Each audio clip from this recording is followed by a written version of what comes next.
a quick comparison of the Meteor 7504 with the P1 Air unit, and then the Air 65 with the analog VTX. Go run through the bright conditions with the 75 with the P1 Air unit system, and then the Air 65 with the analog system, just so you can kind of see the difference in quality, and then go through with the in darker conditions. For me, the main reason that I got the Air unit was to fly indoors during the winter, because you'll see when I switch over to the analog version, there's just a ton of breakup indoors. Now, when I'm outdoors and I fly, I really don't get much breakup in the analog system, but indoors there's just a lot of breakup. I think it's because it bounces off of the walls in the basement. You can kind of see that.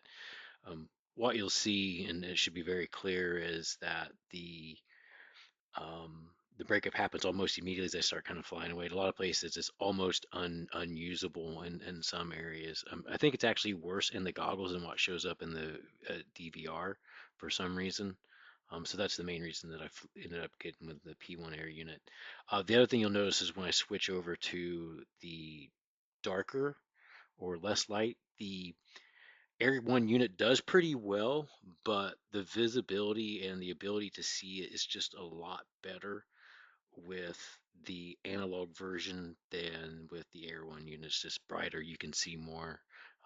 So once I switch over here to the Air unit, you'll see what I mean. You're just able to see a lot more detail with the analog than you can the digital version. But again, the digital version is completely flyable in my opinion for what I got here.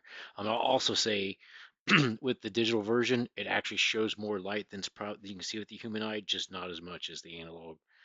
And you can see a lot more of the surrounding detail with the analog version. So the other thing I'll say is that the Air 65 is just way more maneuverable than the 75 Meteor. I think I actually prefer the field of view with the analog over the HD.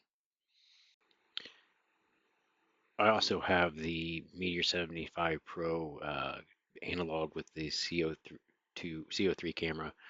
Just a quick video in the dark. I didn't do one in the daylight or brighter conditions, but you can see the Air 65 is still brighter at night than this one, even though they supposedly have the same camera. So again, I got the HD version of the Meteor 75 mainly because of all the breakup you see, and the breakup is similar between the Air 65 and the Meteor 75 Pro analog version. So hope this helps.